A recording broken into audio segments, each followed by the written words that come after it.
Go to Jesus. Listen to Jesus. Because if you listen to Jesus, it is Islam. That is Islam. Whatever he tells you is Islam. Only thing is that he didn't have the opportunity of explaining to you what is implied by you must not even look upon a woman to lust. You didn't know what it really means. So Islam tells you that, you see, it means something more than what you're reading. Not only not looking to lust, because look, I'm looking, admiring God's creation. Look at the shapely form. 36, 24, 36. What a beautiful size, proportion. I'm only admiring his creation. Are you? You're not lusting? We are. We are. Islam says, the Quran says, when you see a woman, cast down your looks. You don't develop that picture. You are developing the picture and getting into a mess. Reason? Because Jesus didn't have time to explain to you. At every step, everything that I show you, I said, look, you, the good Christian, you are actually following Muhammad. Though you are giving credit to Christ, the credit comes to Muhammad. You say, don't drink. Brother Swaggart says he never touched it.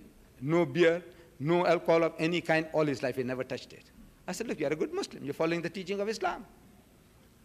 If you followed your master, he turned water into wine and they had a jolly good time, as the other Christians say. He said Jesus was no killjoy. He was no killjoy.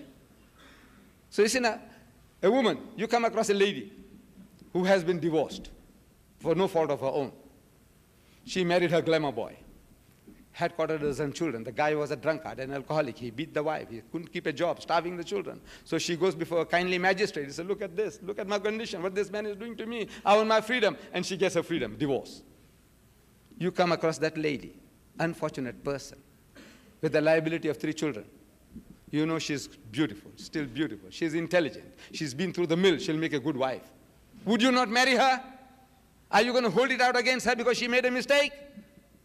Any sensible man says, no, marry her. Give her protection in marriage. I say, when you do that, you're following Muhammad, not Christ.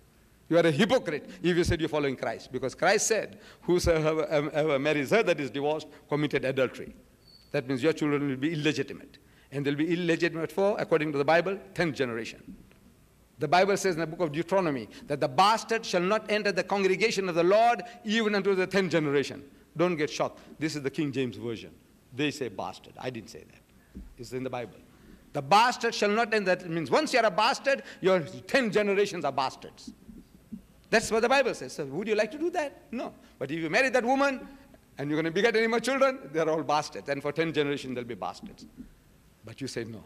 No, this woman, how can I hold it out against her? She made a mistake, right? In compassion, love, fairness, justice, you give her protection in marriage. You don't want to, then it happens what's happening. New York has got 1 million more women than men. They can't get husbands.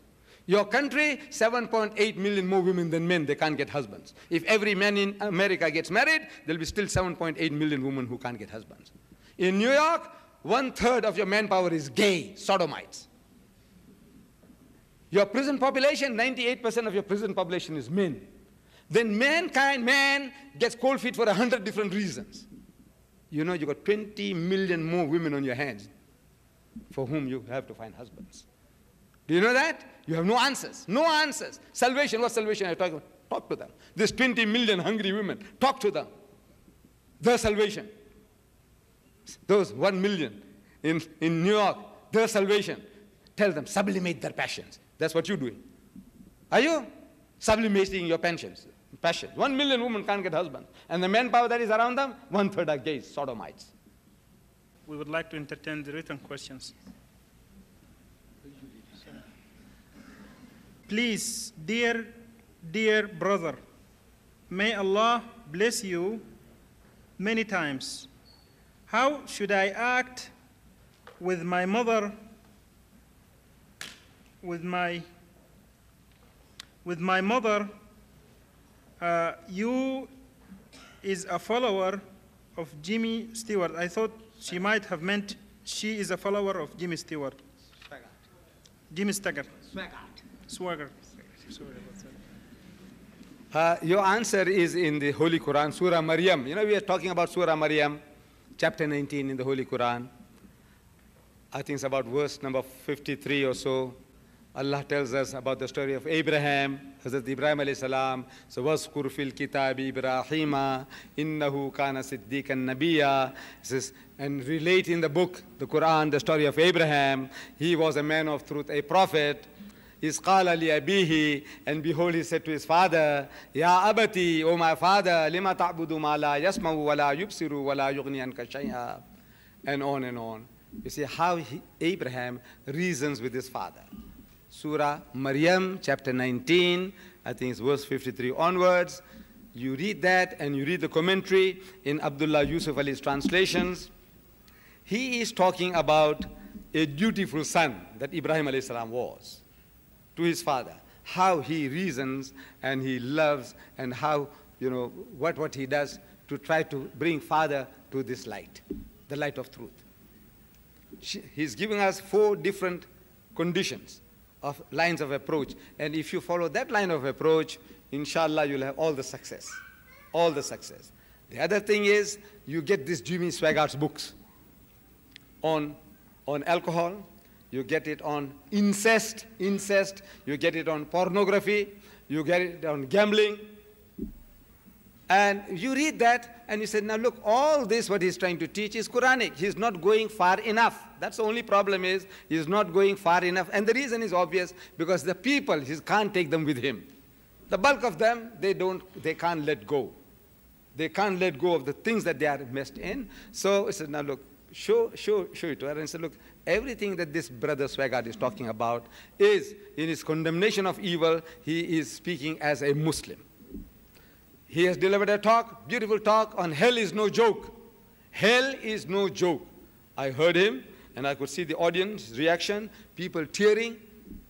Beautiful. Open the Quran. He said, now look, whatever he's talking, actually as if he has been copying it from the Quran. Open up the subject, hell in the index, 41 different references. Hell. Hell.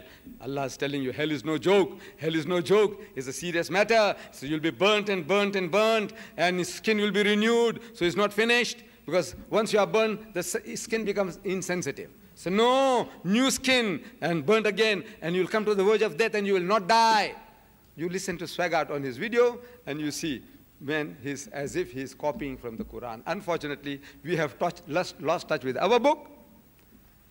Show to this mother of yours the birth of Jesus in the Quran. Show to her the index, everything that the Quran teaches, and maybe, if Allah wills, she can be inspired, moved to become a Muslim. The question says, regardless of the changes in the Bible, do you suggest that Muslims read the Bible? Isn't there some good to be learned from the Bible as well? There's good in everything. You see, the Bible you don't read for the sake of reading. No Christian does that. No Christian knows the whole Bible. No Christian. I have come across a Christian who knows his Bible. At the moment I say, as much as I know, his book. I haven't come across one yet who knows his Bible better than I know.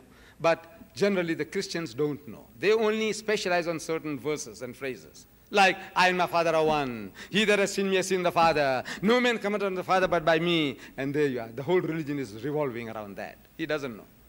He doesn't know. So, reading the Bible would mean that you read it with the idea that how can you approach and draw the other person towards yourself. To say, look, brother, this is very good. I quoted from the book of Ezekiel, which is exactly the teaching of Islam. That what you do, what you sow, you reap. That is Islam. And that sin is not inherited. We see there in the case of Moses, you read there, Moses, when the children of Israel had sinned, they had worshipped the golden calf. So God says, destroy them, kill them, wipe them out. So Moses goes and pleads with God. He says, oh my Lord, he said, these are my people. You feed for your people. Now mind they have done wrong. They are my people. You want to destroy them? He said, look, if you want to destroy them, he says, blot me out of thy book. Forget me. Just throw me out. You don't recognize me anymore. He said, forgive these people. The request is, forgive these people or blot me out of